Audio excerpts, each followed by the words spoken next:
നമസ്കാരം. ഇവർക്ക് daily news analysis സ്വതം സുഗന്ധ ഹിന്ദു ന്യൂസ് പേപ്പർ ആർട്ടിക്കിൾസ് ആണ്. പിന്നെ first article E D can summon anyone for any information say supreme court എന്നുള്ളതാണ് ഈ ആർട്ടിക്കിൾ ഹെഡ്ലൈൻ ആയിട്ട് നമുക്ക് വായിക്കാൻ സാധിക്കുന്നത്. തീർച്ചയായിട്ടും ഈ ഒരു ആർട്ടിക്കിളിന് സിമിലർ ആയിട്ടുള്ള ആർട്ടിക്കിൾസ് നമ്മൾ ഇന്നലെയും കൺസിഡർ ചെയ്തിട്ടുണ്ടായിരുന്നു. PMLA അഥവാ പ്രിവെൻഷൻ ഓഫ് മണി ലോണ്ടറിംഗ് ആക്ടുമായിട്ട് ബന്ധപ്പെട്ട ആർട്ടിക്കിൾസ് നമ്മൾ ഇന്നലത്തെ DNA ക്ലാസ്സിൽ ചർച്ച ചെയ്തിട്ടുണ്ടായിരുന്നു.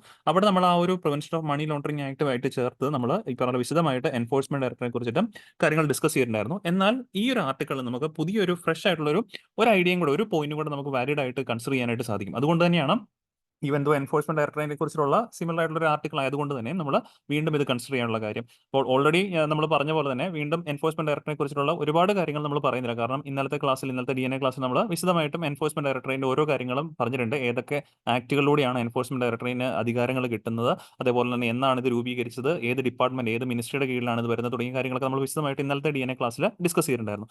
എന്തായാലും ഈ ഒരു ആർട്ടിക്കിൾ നമുക്ക് എടുക്കാൻ സാധിക്കുന്ന ഒരു ഇമ്പോർട്ടന്റ് പോയിന്റ് എന്താണെന്ന് ചോദിച്ചു കഴിഞ്ഞാൽ enforcement directorate can summon anyone for any informations എന്നുള്ള ഒരു പോയിന്റ് ആണ്. കാരണം ഇവിടെ ഇതിന്റെ പശ്ചാത്തലം അല്ലെങ്കിൽ ബാക്ക്ഗ്രൗണ്ട് എന്താണെന്ന് ചോദിച്ചു കഴിഞ്ഞാൽ കഴിഞ്ഞ ദിവസം ഈ പറഞ്ഞ പോലെ തമിഴ്നാട്ടിൽ ബേസിക്കലി 3 ഡിസ്ട്രിക്ട് കളക്ടേഴ്സിനെ വെല്ലൂറും അരിയലൂറും അതുപോലെ കരൂർ തുടങ്ങിയ 3 ഡിസ്ട്രിക്ട്സിൽ ഈ പറഞ്ഞ പോലെ ഡിസ്ട്രിക്ട് കളക്ടേഴ്സിനെ ഈ പറഞ്ഞ പോലെ സമ്മൺ ചെയ്യാനായിട്ട് എൻഫോഴ്സ്മെന്റ് ഡയറക്ടറേറ്റും ഇതാക്കിയിട്ടുണ്ടായിരുന്നു. ബട്ട് ഈ പറഞ്ഞ പോലെ ഡിസ്ട്രിക്ട് കളക്ടേഴ്സിന് താൽക്കാലികമായിട്ട് ഇപ്പോൾ ഇലക്ഷന്റെ തിരക്കുകൾ കാരണം തൽക്കാലത്തേക്ക് ഈ പറഞ്ഞ പോലെ എൻഫോഴ്സ്മെന്റ് ഡയറക്ടറേറ്റിന് മുമ്പാകെ ചെല്ലാൻ സാധിക്കത്തില്ല എന്നുള്ള കാര്യം അവർ ധരിപ്പിക്കുകയും അതിനെ ചോദ്യം ചെയ്തുകൊണ്ട് ഇപ്പോൾ സുപ്രീം കോടതിയിൽ നിന്ന് വെർഡിക്റ്റ് വന്നിരിക്കുകയാണ്. Enforcement directorate can summon anyone for any information എന്നുള്ള കാര്യമാണ് കൃത്യമായിട്ട് ഓർത്തിരിക്കുന്നത്. അതാണ് supreme court bench states that section 50 sub clause 2 of PMLA empowered the enforcement directorate to summon any person whose attendance was considered necessary for giving evidence or production of records. അപ്പോൾ ഇങ്ങനെയൊക്കെ ഒരു statement ചിലപ്പോൾ നമുക്ക് പ്രിലിംസിന് വരാനുള്ള സാധ്യതകൾ വളരെ കൂടുതലാണ്. കാരണം ഇന്നലത്തെ ക്ലാസ്സിൽ നമ്മൾ പറഞ്ഞിരുന്നു എൻഫോഴ്സ്മെന്റ് ഡയറക്ടറേറ്റ് ഇത്രത്തോളം വാർത്തയിൽ നിൽക്കുന്ന ഒരു ഏജൻസി ആയതുകൊണ്ട് തന്നെ നമുക്ക് ചോദ്യമായിട്ടൊക്കെ വേണമെങ്കിൽ പ്രതീക്ഷിക്കാവുന്നതാണ്. അപ്പോൾ അവിടെ വേണമെങ്കിൽ ഇങ്ങനെ ഒരു സ്റ്റേറ്റ്മെന്റ് ഇതേപോലെ തന്നെ എടുത്ത് ചോദിച്ചേക്കാം. എൻഫോഴ്സ്മെന്റ് ഡയറക്ടറേറ്റുമായിട്ട് ബന്ധപ്പെട്ട് താഴെ തന്നിരിക്കുന്ന സ്റ്റേറ്റ്മെന്റ്സ് കൺസിഡർ ചെയ്യാൻ പറഞ്ഞുകൊണ്ട് അതിലൊരു statement enforcement directorate can summon any person whose attendance was considered necessary, ആ ഒരു സ്റ്റേറ്റ്മെന്റ് അതേപടി തന്നെ എടുത്ത് തന്നേക്കാം. അപ്പോൾ ഇത് ചിലപ്പോൾ വായിക്കുമ്പോൾ നമുക്കൊരു എന്താ പറയുക ഒരു കൈൻഡ് ഓഫ് എക്സ്ട്രീം സ്റ്റേറ്റ്മെന്റ് ആയിട്ടൊക്കെ തോന്നിയേക്കാം. കാരണം എനി പേഴ്സൺ ഏതൊരു വ്യക്തിയും ഈ പറഞ്ഞ ചോദ്യം ചെയ്യാനുള്ള അധികാരം ED ഉണ്ടോ എന്നൊക്കെയുള്ള രീതിയിലേക്ക് നമുക്കൊരു സംശയം തോന്നിയേക്കാം ഇത് അറിയത്തില്ലെങ്കിൽ. പക്ഷെ ഇത് ഓർത്തിരിക്കുക, ED can summon any person if their attendance is necessary എന്നുള്ള ഒരു പോയിന്റ് PMLA അഥവാ പ്രിവെൻഷൻ ഓഫ് മണി ലോണ്ടറിംഗ് ആക്ടിന്റെ സെക്ഷൻ 50 സബ് ക്ലോസ് 2 എടുത്ത് പറഞ്ഞിട്ടുണ്ടെന്നുള്ളൊരു കാര്യം കൃത്യമായിട്ട് ഓർത്ത് വെച്ചേക്കാം. അപ്പൊ അതുകൊണ്ട് ആ ഒരു പോയിന്റ് ആണ് ഈ ഒരു ആർട്ടിക്കിൾ നമുക്ക് മനസ്സിലാക്കാനായിട്ടുള്ളത്. പിന്നെ നമ്മൾ ഇന്നലെ പറയാതെ വിട്ടുപോയ മീൻസ് ഈ പറഞ്ഞ പോലെ ഇന്നലത്തെ ആ ഒരു ആർട്ടിക്കിളിനകത്ത് ഇൻക്ലൂഡ് ചെയ്യാതെ പോയ എൻഫോഴ്സ്മെന്റ് ഡയറക്ടറേറ്റിന് 1-2 പോയിന്റ്സും കൂടെ നമുക്ക് ഇവിടെ ഷെയർ ചെയ്യാനായിട്ടുണ്ട്. അതായത് ബേസിക്കലി എൻഫോഴ്സ്മെന്റ് ഡയറക്ടറേറ്റിന്റെ സ്ട്രക്ചറിനെ കുറിച്ചിട്ട് ഇന്നലെ നമ്മൾ ജസ്റ്റ് ഈ പറഞ്ഞ പോലെ എൻഫോഴ്സ്മെന്റ് ഡയറക്ടറേറ്റിന്റെ അധികാരങ്ങൾ വരുന്ന ആക്ടുകളൊക്കെയാണ് മെയിൻലി ഡിസ്കസ് ചെയ്തിട്ടുണ്ടായിരുന്നത്. ഇവിടെ സ്ട്രക്ചർ എന്ന് പറയുമ്പോൾ അവരുടെ ഹെഡ് ക്വാർട്ടേഴ്സും ഡയറക്ടറിനെ ആരാണ് അപ്പോയിന്റ് ചെയ്യാൻ തുടങ്ങിയ കാര്യം കൂടെ നമുക്ക് ഡിസ്കസ് ചെയ്യേണ്ടതായിട്ടുണ്ട്. സോ ഹെഡ് ക്വാർട്ടേഴ്സ് വരുന്ന എൻഫോഴ്സ്മെന്റ് ഡയറക്ടറുടെ ഹെഡ് ക്വാർട്ടേഴ്സ് ന്യൂഡൽഹി തന്നെയാണ്. പക്ഷേ ഇവർക്ക് റീജിയണൽ ഓഫീസുകൾ 5 റീജിയണൽ ഓഫീസുകളുണ്ട്. മുംബൈയിലും ചെന്നൈയിലും ചണ്ഡീഗഡിലും കൊൽക്കത്തയിലും ഡൽഹിയിലും ഒക്കെ ആയിട്ടാണ് ഇവയുടെ റീജിയണൽ ഓഫീസുകൾ ഉള്ളതെന്നുള്ള കാര്യം ഓർത്ത് വെച്ചേക്കാം. ഈ റീജിയണൽ ഓഫീസുകളൊക്കെ തന്നെ ഹെഡ് ചെയ്യുന്ന സ്പെഷ്യൽ ഡയറക്ടറേറ്റ്സ് ഓഫ് എൻഫോഴ്സ്മെന്റ് ആണ്. ഇവിടത്തേക്കുള്ള ഉദ്യോഗസ്ഥരൊക്കെ basically IRS revenue service, police service IPS, then administrative service Indian administrative service IAS തുടങ്ങിയൊക്കെ തന്നെ ഈ പറഞ്ഞ പോലെ സർവീസുകളിൽ നിന്നൊക്കെയാണ് ഓഫീസേഴ്സിനെ ഇങ്ങോട്ടേക്ക് ഡ്രോ ചെയ്യുന്നുള്ളൊരു കാര്യം ഓർത്ത് വെച്ചേക്കാം. ദെൻ ഇവിടുത്തെ ഈ പറഞ്ഞ പോലെ ഡയറക്ടറേറ്റ്സിന്റെ മീൻസ് എൻഫോഴ്സ്മെന്റ് ഡയറക്ടറേറ്റിന്റെ ഡയറക്ടറായിട്ടിരിക്കുന്ന വ്യക്തിക്ക് 2 വർഷമാണ് ടെന്യൂർ ബേസിക്കലി കൊടുക്കുന്നത്. It can be extended from 2 to 5 years. 2 വർഷമാണ് പൊതുവിൽ കൊടുക്കുന്നത്. പക്ഷേ അത് 5 വർഷം വരെ ഈ പറഞ്ഞ പോലെ എക്സ്റ്റെൻഡ് ചെയ്യാനായിട്ട് പറ്റും ബൈ ഗീവിംഗ് 3 ആനുവൽ എക്സ്റ്റൻഷൻസ് എന്നുള്ള കാര്യം ഓർത്ത് വെച്ചേക്കാം. ദെൻ ഈ പറഞ്ഞ പോലെ അപ്പോയിന്റ്മെന്റും കാര്യങ്ങളും അറിഞ്ഞിരിക്കണം. എൻഫോഴ്സ്മെന്റ് ഡയറക്ടറേറ്റിന്റെ ഡയറക്ടറെ ആരാണ് അപ്പോയിന്റ് എന്ന് ചോദിച്ചു കഴിഞ്ഞാൽ സെൻട്രൽ ഗവൺമെന്റ് ആണ് അപ്പോയിന്റ് ചെയ്യുന്നത്. പക്ഷേ സെൻട്രൽ ഗവൺമെന്റ് അപ്പോയിന്റ് ചെയ്യുന്നത് പൊതുവിൽ ഈ പറഞ്ഞ പോലെ ഇതുപോലെയുള്ള ഏജൻസീസ് ഒക്കെ നമ്മൾ കാണാറുണ്ട്. ഒരു റെക്കമെൻഡേഷൻ കമ്മിറ്റി ഉണ്ടാവും. അതേപോലെ തന്നെ ഇവിടെ ഒരു റെക്കമെൻഡേഷൻ കമ്മിറ്റി ഉണ്ട് chaired by central vigilance commission.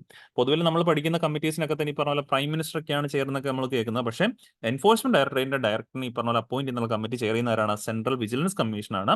Then മറ്റു മെമ്പേഴ്സ് ആയിരിക്കാൻ ചോദിച്ചു കഴിഞ്ഞാൽ വിജിലൻസ് കമ്മീഷണേഴ്സ് ആയിട്ടുള്ള മറ്റു ആൾക്കാരും പിന്നെ home secretary of DOPT personnel ട്രെയിനിങ്ങിന്റെ ഈ പറഞ്ഞ പോലെ സെക്രട്ടറി ഉണ്ട്. Then revenue secretary. ഇത്രയും ആളുകളും അതേപോലെ അതിനെ ചെയർ ചെയ്യാനായിട്ട് സെൻട്രൽ വിജിലൻസ് കമ്മീഷനും അടങ്ങിയ കമ്മിറ്റിയാണ് എൻഫോഴ്സ്മെന്റ് ഡയറക്ടറിന്റെ ഡയറക്ടറിനെ സെലക്ട് ചെയ്ത് കൊടുക്കുന്നത്. ആ സെലക്ട് ചെയ്ത വ്യക്തിയാണ് ഈ പറഞ്ഞ പോലെ ആര് അപ്പോയിന്റ് ചെയ്യുന്നത് സെൻട്രൽ ഗവൺമെന്റ് അപ്പോയിന്റ് എന്നുള്ള കാര്യം ഓർക്കുക. അങ്ങനെ അപ്പോയിന്റ് ചെയ്യുന്ന വ്യക്തികൾക്ക് എത്ര വർഷമാണ് ടെന്യൂർ ഉള്ളത്? 2 വർഷത്തേക്കാണ്, 2 years ആണ്. അത് മാക്സിമം പോയി കഴിഞ്ഞാൽ എത്ര വർഷം വരെ പോകാം? 5 വർഷം വരെ പോകാം വിത്ത് 3 ആനുവൽ ആനുവൽ ഈ പറഞ്ഞ പോലെ എക്സ്റ്റൻഷൻസ് 3 ആനുവൽ എക്സ്റ്റൻഷൻസ് കൊടുത്തത് വഴി 5 വർഷം വരെ വേണമെങ്കിൽ മാക്സിമം ടെന്യൂർ പോകാൻ സാധിക്കും എന്നുള്ള കാര്യം കൂടി ഈ ഒരു ആർട്ടിക്കിൾ ഓർത്ത് വെച്ചേക്കും കേട്ടോ. അപ്പോൾ എന്തായാലും എൻഫോഴ്സ്മെന്റ് ഡയറക്ടറേറ്റിന്റെ കാര്യങ്ങൾ വളരെ കൃത്യമായിട്ട് നമ്മൾ ഇന്നത്തെ DNA ക്ലാസ്സുകൾ നിങ്ങൾക്ക് നോക്കിക്കഴിഞ്ഞാൽ കൃത്യമായിട്ടും എൻഫോഴ്സ്മെന്റ് ഡയറക്ടറേറ്റിന്റെ എല്ലാവിധ പോയിന്റ്സ് നിങ്ങൾക്ക് ബേസിക്കലി മനസ്സിലാക്കാനായിട്ട് സാധിക്കും. അത് മെയിൻലി അണ്ടർസ്റ്റാൻഡ് ചെയ്യണം. കാരണം ചിലപ്പോൾ ഇത്രത്തോളം ന്യൂസിലുള്ള ഒരു ഏജൻസി ആയതുകൊണ്ട് ചോദ്യങ്ങൾ വരാനുള്ള സാധ്യതകൾ വളരെ കൂടുതലാണ്. ഓക്കെ, സോ ഇനി നമുക്ക് അടുത്ത ആർട്ടിക്കിളിലേക്ക് മൂവ് ഓൺ ചെയ്യാം. എഡിറ്റോറിയൽ പേജിലെ ആർട്ടിക്കിളാണ് poll campaigns in India must reflect climate issues എന്നുള്ളതാണ് ഈ ആർട്ടിക്കിളിന്റെ ഹെഡ്ലൈൻ ആയിട്ട് വായിക്കാൻ സാധിക്കുന്നത്. തീർച്ചയായിട്ടും ക്ലൈമറ്റ് റിലേറ്റഡ് ആയിട്ടുള്ള ഇഷ്യൂസ് ഒക്കെ ആയിട്ട് ബന്ധപ്പെട്ട് വന്നിരിക്കുന്ന കാരണം general studies paper 3 GS paper 3 ecology and environment ടോപ്പിക്കിലായിരിക്കും ഈ ഒരു ആർട്ടിക്കിൾ നമ്മൾ ഡിസ്കസ് ചെയ്യുന്നത്. അപ്പോൾ ഈ ഒരു ടോപ്പിക്കിനകത്ത് പ്രിലിംസിന്റെ പെർസ്പെക്റ്റീവ് ആയിട്ടുള്ള പോയിന്റ് നമ്മൾ ആദ്യം തന്നെ ഡിസ്കസ് ചെയ്യാം. കാരണം അതാണ് നമുക്ക് ഈ ഒരു പരീക്ഷയ്ക്ക് വരുമ്പോഴേക്ക് അപ്കമിംഗ് പ്രിലിംസ് ആണല്ലോ. അപ്പോൾ അതിനകത്ത് ഏറ്റവും കൂടുതൽ ഇമ്പോർട്ടന്റ് ആയിട്ടുള്ള ഈ ഒരു ടോപ്പിക് എന്നുള്ള പോയിന്റ് എന്ന് പറഞ്ഞു കഴിഞ്ഞാൽ റിപ്പോർട്ടാണ്, known as A state of the global climate report. അപ്പോൾ പ്രിലിംസിന് എന്തായിരിക്കും ഇതിന് ചോദിക്കാൻ സാധ്യത ഉണ്ടാവുക? ഈ ഒരു റിപ്പോർട്ട് പബ്ലിഷ് ചെയ്യുന്ന ആരാണ് എന്നുള്ളത് നമ്മളൊന്ന് അറിഞ്ഞിരിക്കുക. So state of the global climate report is published by world meteorological organisation ആണ് കേട്ടോ. വേൾഡ് മെട്രോളജിക്കൽ ഓർഗനൈസേഷൻ അഥവാ WMO പബ്ലിഷ് ചെയ്യുന്ന റിപ്പോർട്ടാണ് state of the global climate report. ആ ഒരു പോയിന്റ് നമുക്ക് പ്രിലിംസിന് വേണ്ടിയിട്ട് ഓർത്തിരിക്കുന്നത് നല്ലതായിരിക്കും. ഇനി നോർമലി ഇങ്ങനെയുള്ള റിപ്പോർട്ടുകളിലൊക്കെ തന്നെ പരാമർശിക്കാൻ സാധ്യതയുള്ള പോയിന്റ് തന്നെയാണ് നമ്മുടെ ഭൂമിയിൽ ഈ പറഞ്ഞ പോലെ സർഫസ് ടെമ്പറേച്ചർ ഉയർന്നുകൊണ്ടിരിക്കുകയാണ്. അത് പ്രീ ഇൻഡസ്ട്രിയൽ ലെവലിനൊക്കെ തന്നെ ക്രോസ് ചെയ്യാറായി. അങ്ങനെയൊക്കെ രീതിയിലുള്ള മിക്ക പോയിന്റ്സുകളും ഇതുപോലുള്ള ക്ലൈമറ്റ് റിപ്പോർട്ട്സ് നമുക്ക് കാണാനായിട്ടൊക്കെ സാധിക്കുന്നതാണ്. ഇവിടെയും ഓൾമോസ്റ്റ് സിമിലർ ആയിട്ടുള്ള ഒരു പോയിന്റ് തന്നെയാണ് നൽകുന്നത്. അതായത് നമ്മുടെ പ്രീ ഇൻഡസ്ട്രിയൽ ലെവൽ, അതായത് 1890s ആ ഒരു ടൈം പീരീഡ് ഒക്കെ നോക്കുവാണെങ്കിൽ, ആ പ്രീ ഇൻഡസ്ട്രിയൽ റെവല്യൂഷൻ ഒക്കെ തുടങ്ങുന്ന ആ ഒരു ടൈം പീരീഡ് അവിടെ തൊട്ടിട്ട് ഇപ്പോഴത്തേക്കുള്ള ഒരു കാലഘട്ടം നോക്കുവാണെങ്കിൽ ഇപ്പോൾ തന്നെ നമ്മുടെ global temperature level 1.45 degree celsius എങ്കിലും ഉയർന്നിട്ടുണ്ടാകാം എന്നാണ്. കമ്പയർ ടു പ്രീ ഇൻഡസ്ട്രിയൽ ലെവലിൽ വെച്ച് നോക്കുമ്പോഴേക്കും average temperature rise 1.45 degree celsius ആയിട്ടാണ് ഈ റിപ്പോർട്ടിനകത്ത്, state of the global climate റിപ്പോർട്ടിനകത്ത് എടുത്ത് പറയുന്നത്. ഇവിടെയാണ് നമ്മൾ മനസ്സിലാക്കിയിരിക്കേണ്ടത്, നമ്മൾ പാരീസ് ക്ലൈമറ്റ് ചേഞ്ച് അഗ്രിമെന്റിനകത്തൊക്കെ നമ്മൾ ഉദ്ദേശിക്കുന്നത് 1.5 ഡിഗ്രി സെൽഷ്യസിലേക്ക് ലിമിറ്റ് ചെയ്യുമെന്നൊക്കെയാണ് നമ്മൾ ഉദ്ദേശിച്ചിരിക്കുന്നത്. ഓൾറെഡി ഇപ്പോൾ 1.45 ഡിഗ്രി സെൽഷ്യസിലേക്ക് എത്തിയിരിക്കുന്നു എന്നുള്ളതാണ് ഈ റിപ്പോർട്ടിനകത്ത് സൂചിപ്പിക്കുന്നത്. ഇത്രയും ടെമ്പറേച്ചർ റൈസ് കാണാനായിട്ടുള്ള പ്രധാനപ്പെട്ട കാരണമായിട്ട്, ഇതിന്റെ കോസ് ആയിട്ട് പറയപ്പെടുന്ന ആന്ത്രോപോജനിക് ഫാക്ടേഴ്സ് ആണ്. ആന്ത്രോപോജനിക് ഫാക്ടേഴ്സ് എന്ന് പറഞ്ഞാൽ നമ്മുടെ ഹ്യൂമൻ മെയ്ഡ് ഫാക്ടേഴ്സ് ആണ്. ഇപ്പം ഡീഫോറസ്റ്റേഷൻ, അല്ലെങ്കിൽ ഈ പറഞ്ഞ പോലെ കാർബൺ, ഈ പറഞ്ഞ പോലെ എമിഷൻ, അങ്ങനെയുള്ള ഈ പറഞ്ഞ പോലെ ഹ്യൂമൻ മെയ്ഡ് ആയിട്ടുള്ള ഫാക്ടേഴ്സ് മൂലമാണ്, ഗ്ലോബൽ വാർമിംഗിലേക്കൊക്കെ പോയിട്ടാണ് ഇത്രത്തോളം ടെമ്പറേച്ചർ റൈസ് ഉണ്ടായെന്നുള്ളതാണ് ഈ റിപ്പോർട്ടിനകത്ത് എടുത്ത് പറയുന്നത്. ഇനി അടുത്തായിട്ട് മെയിൻസിന്റെ പെർസ്പെക്റ്റീവിൽ നമ്മൾ അറിഞ്ഞിരിക്കേണ്ടത്, ഇങ്ങനെയുള്ള ക്ലൈമറ്റ് ഇമ്പാക്റ്റുകൾ വരുമ്പോഴേക്കും അത് ഏതൊക്കെ രീതിയിൽ നമുക്ക് ഇവിടെ ബുദ്ധിമുട്ടുകൾ ഉണ്ടാക്കാം എന്നുള്ളൊരു പോയിന്റ് ആണ്. ഫസ്റ്റ് വൺ ആണ് തീർച്ചയായിട്ടും ഇത്തരത്തിലുള്ള ക്ലൈമറ്റ് ഇഷ്യൂസ് ഒക്കെ വരുമ്പോഴേക്കും ഫുഡ് എന്നുള്ള ടോപ്പിക്കിനെ അത് കൃത്യമായിട്ടും ബാധിക്കും. It can lead to food insecurity in our world, such as extreme weather events such as floods, droughts and storms led to crop and livestock production losses. അങ്ങനെയുള്ള കാര്യങ്ങളൊക്കെ വരുമ്പോഴേക്കും ലോകമെമ്പാടും ഈ പറഞ്ഞ ഫുഡ് ഇൻസെക്യൂരിറ്റി വരാനുള്ള സാധ്യതയുണ്ട്. സോ രണ്ടാമത്തെ പോയിന്റ് ആണ്, ഇങ്ങനെയുള്ള ഫുഡ് ഇൻസെക്യൂരിറ്റിയും അല്ലെങ്കിൽ ഇങ്ങനെയുള്ള ക്ലൈമറ്റ് റിലേറ്റഡ് റിസ്കുകളൊക്കെ ഒരു പ്രദേശത്ത് വർദ്ധിക്കുന്നത് കണ്ടു കഴിയുമ്പോഴേക്കും ജനങ്ങൾ പിന്നെ അവിടെ താമസിക്കത്തില്ല, അവർ മറ്റ് പ്രദേശങ്ങളിലേക്ക് ഈ പറഞ്ഞ പോലെ ഡിസ്പ്ലേസ്ഡ് ആകും. സോ പോപ്പുലേഷൻ ഡിസ്പ്ലേസ്മെന്റ് ആണ് രണ്ടാമത്തെ പ്രശ്നം, അല്ലെങ്കിൽ ഔട്ട് മൈഗ്രേഷൻ ഒക്കെ ഉള്ള പലവിധ പ്രശ്നങ്ങൾ ഉണ്ടാകാൻ സാധ്യതയുണ്ട്. ഉദാഹരണം പറയുവാണെങ്കിൽ സിറിയയിലൊക്കെ പറയുവാണെങ്കിൽ ഇപ്പോൾ നാച്ചുറൽ ഡിസാസ്റ്ററും പലപ്പോഴും ഉണ്ടാകാറുണ്ട്. പിന്നെ ഇപ്പോൾ മാൻമെയ്ഡ് ആയിട്ടുള്ള വാർ പോലെയുള്ള സിറ്റുവേഷൻസ് ഒക്കെ അവിടെ നമുക്ക് കാണാൻ സാധിക്കും. അങ്ങനെയൊക്കെ വരുമ്പോഴേക്കും ഒരിക്കലും ജനങ്ങൾ അവിടെ താമസിക്കത്തില്ല, അവർ മറ്റ് സ്ഥലങ്ങൾ നേടി ഈ പറഞ്ഞ മൈഗ്രേറ്റ് ചെയ്ത് പോകാറുണ്ട്. Syria, Lebanon, Jordan, Iraq, Egypt, Somalia, Pakistan തുടങ്ങിയ രാജ്യങ്ങളൊക്കെ തന്നെ ഓൾറെഡി പല വിധത്തിലുള്ള ഈ പറഞ്ഞ കോൺഫ്ലിക്റ്റുകളാൽ വളറബിൾ ആണ്. അതോടൊപ്പം തന്നെ ക്ലൈമറ്റ് റിലേറ്റഡ് ഇവന്റ്സും ഈ പ്രദേശങ്ങളിൽ കാണപ്പെടാറുണ്ട്. സോ അങ്ങനെ വന്നു കഴിയുമ്പോഴേക്കും ജനങ്ങൾ അവിടെ നിന്ന് ഈ പറഞ്ഞ പോലെ ഡിസ്പ്ലേസ്ഡ് ആകാറുണ്ടെന്നുള്ളൊരു പോയിന്റും ഓർത്തിച്ചേക്കാം. ദെൻ അടുത്ത മൂന്നാമത്തെ പോയിന്റ് ആണ് എക്കണോമിക് ലോസസ്. ഇപ്പോൾ ഉദാഹരണം പറയുവാണെങ്കിൽ ഇപ്പം ഹീറ്റ് വേവ്സ്, ഇപ്പം ഇന്ത്യയുടെ കാര്യത്തിലാണെങ്കിൽ നമുക്ക് ഇവിടെ ചൂട് കൂടിക്കൊണ്ടിരിക്കുകയാണ്. സോ ഇങ്ങനെ വലിയ രീതിയിൽ ചൂട് കൂടിക്കൊണ്ടിരിക്കുമ്പോഴേക്കും നമ്മുടെ കാർഷിക മേഖല, കൃഷി ഈ പറഞ്ഞ പോലെ കൃത്യമായിട്ടും അഫക്റ്റഡ് ആകാനുള്ള സാധ്യതയുണ്ട്. സോ കൃഷി അഫക്റ്റഡ് ആയി കഴിഞ്ഞാൽ കൃത്യമായിട്ട് ഒരുപാട് ഫാമേഴ്സിന്റെ ഇൻകം, നമ്മുടെ രാജ്യത്തിന്റെ ഈ പറഞ്ഞ പോലെ ഫുഡ് ഇൻസെക്യൂരിറ്റിയെ ബാധിക്കാം. അങ്ങനെയൊക്കെ വരുമ്പോഴേക്കും ടോട്ടൽ എക്കണോമിക് ലോസസിലേക്ക് അത് പോകാനായിട്ടുള്ള സാധ്യത നമുക്ക് തള്ളിക്കളയാനായിട്ട് സാധിക്കത്തില്ല.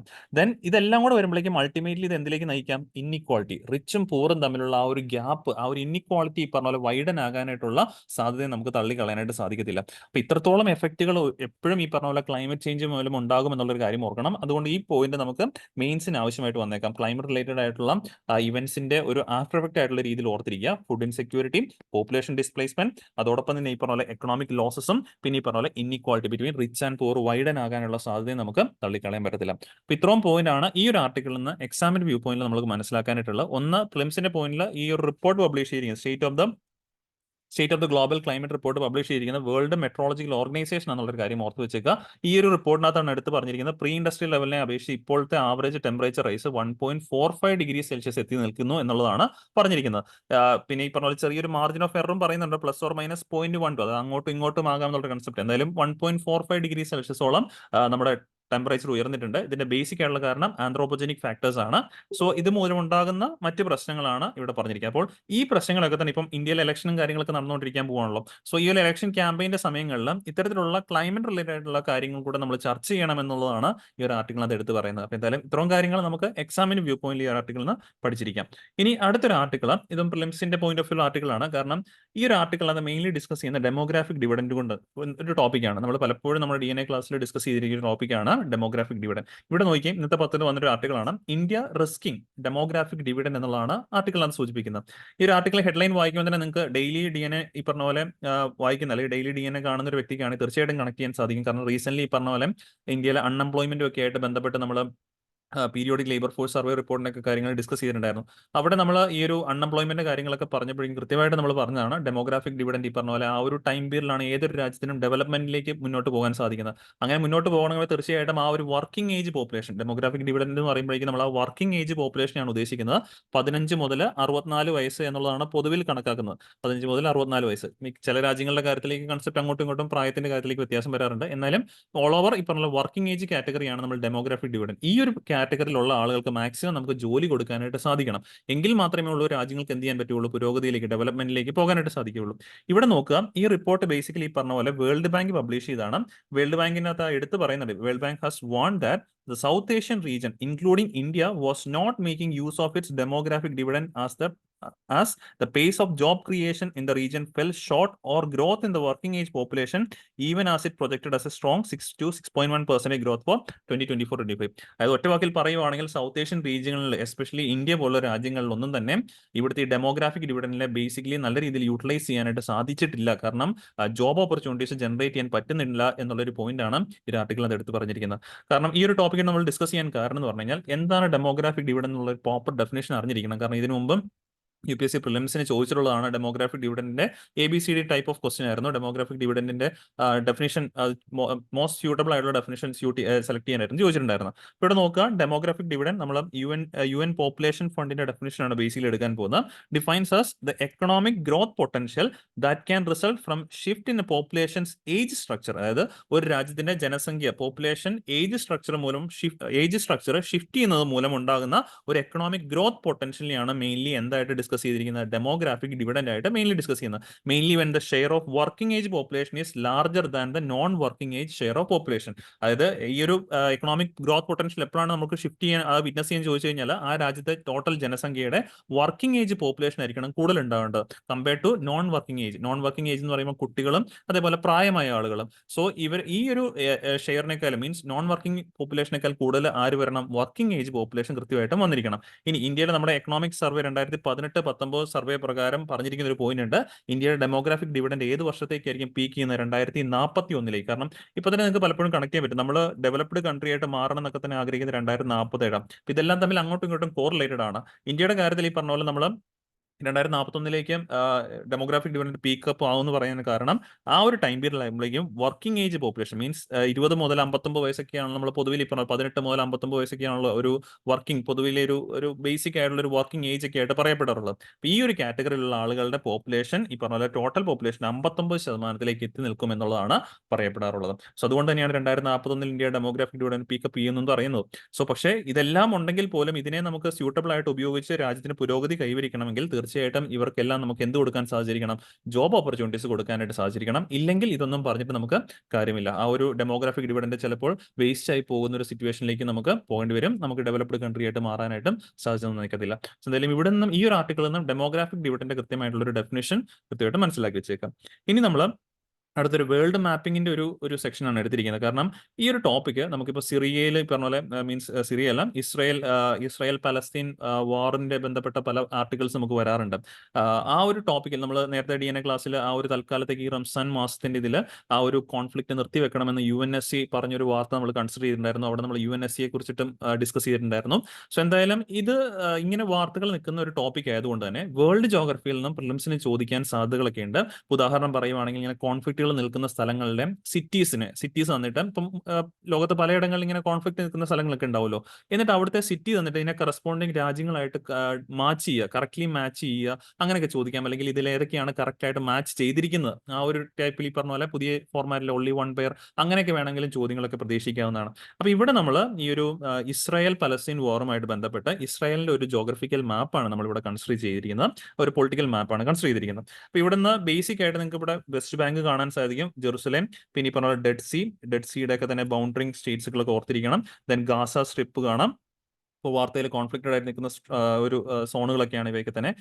Mediterranean see. സോ അപ്പം ചോദിക്കാം, ഇസ്രായേൽ ഏത് കടലുമായിട്ടാണ് ഈ പറഞ്ഞ ഏത് സീയുമായിട്ട് ബന്ധപ്പെട്ടാണ് ബൗണ്ടറി ഷെയർ എന്ന് ചോദിച്ചാൽ മെഡിറ്ററേനിയൻ സീ ആണ്. ദെൻ സിനായി പെനിൻസുല നമുക്ക് കാണാൻ സാധിക്കും, ജോർദാൻ, ദെൻ ഡെഡ് സീയുടെ കാര്യം ഓൾറെഡി നമ്മൾ പറഞ്ഞു. ദെൻ ഗോളൻ ഹൈറ്റ്സ് ഒക്കെ തന്നെ ഈ പറഞ്ഞ കോൺഫ്ലിക്റ്റഡ് സോൺ ആണ്. സീ ഓഫ് ഗലീലി ഇവിടെ കാണാം. Then mount Myron. ഈ ഒരു സ്ലൈഡിൽ നിന്നും ഏറ്റവും പ്രധാനപ്പെട്ട ഒരു ടോപ്പിക്കാണ് ഈ മൗണ്ട് മെറോൺ എന്ന് പറയുന്നത്. കാരണം ജൂത സമൂഹങ്ങൾക്ക് ഈ പറഞ്ഞ പോലെ ജൂത വിശ്വാസികൾക്ക് ഈ പറഞ്ഞ പോലെ ഏറ്റവും പ്രധാനപ്പെട്ട അവരുടെ ഒരു വിശ്വാസ കേന്ദ്രം കൂടിയാണ് ഈ മൗണ്ട് മെറോൺ എന്ന് പറഞ്ഞു കഴിഞ്ഞാൽ. അപ്പോൾ Mount Meron recent seen in news is related to which of the following country എന്ന് പറഞ്ഞുകൊണ്ട് വേണമെങ്കിൽ ചോദിക്കാം, സിമ്പിൾ ആയിട്ട് ചോദ്യം. അപ്പോൾ ആൻസർ ഇസ്രായേൽ ആണ്. ഈ പറഞ്ഞ പോലെ അത് മാത്രമല്ല ഒരു നാച്ചുറൽ സെന്റർ ആയിട്ട്, ഒരു നാച്ചുറൽ റീജിയൻ ഒക്കെ ആയിട്ട് ഡിക്ലെയർ ചെയ്തിരിക്കുന്ന ഒരു ഏരിയ കൂടിയാണ് ഈ മൗണ്ട് മെറോൺ എന്നുള്ള കാര്യം ഓർത്തിരിക്കുക. അപ്പോൾ മൗണ്ട് മെറോൺ ഇസ്രായേലിലാണെന്നുള്ളൊരു പോയിന്റ് മനസ്സിലാക്കിയിരിക്കണം. ദെൻ ഈ പറഞ്ഞ പോലെ പ്രധാനപ്പെട്ട സിറ്റീസ് ഉണ്ട് ഇസ്രായേലിലെ, ബീർഷീബ, അതേപോലെ തന്നെ അഷ്ദോദ്, ടെല്ലവീവ്. ഈ പറഞ്ഞ പോലെ അത് ഒരു തവണ ചോദിച്ചാണ് ഇങ്ങനെ ഞാൻ തുടക്കത്തിൽ പറഞ്ഞ പോലെ മാച്ച് ഫോളോയിങ് ആയിട്ട് ചോദിച്ചിട്ടുണ്ടായിരുന്നു. ഈ പറഞ്ഞ 3-4 സിറ്റീസിന്റെ തന്നിട്ട് ഇത് തമ്മിൽ മാച്ച് ഫോളോയിങ് കൺട്രീസുമായിട്ട് മാച്ച് ഫോളോയിങ് ചെയ്ത് ചോദിച്ചിട്ടുണ്ടായിരുന്നു. ഇപ്പൊ ടെല്ലവീവ്, അഷ്ദോദ്, ബീർഷിബ, അതുപോലെ ഈ പറഞ്ഞ പോലെ ഹൈഫ, ഇങ്ങനെയുള്ള സ്ഥലങ്ങളൊക്കെ തന്നെ ഇസ്രായേലിലാണെന്നുള്ളൊരു പോയിന്റും കൃത്യമായിട്ട് മനസ്സിലേക്ക് വെച്ചേക്കാം. ഇത്രയും കാര്യങ്ങളാണ് ഇന്നത്തെ DNA നമുക്ക് പഠിക്കാനുണ്ടായിരുന്നത്. ഇന്ന് ഡിസ്കസ് ചെയ്ത ടോപ്പിക്സ് എല്ലാവർക്കും ക്ലിയർ ആണെന്ന് വിശ്വസിക്കുന്നു. വീണ്ടും നമുക്ക് അടുത്ത ദിവസം കാണാം. താങ്ക്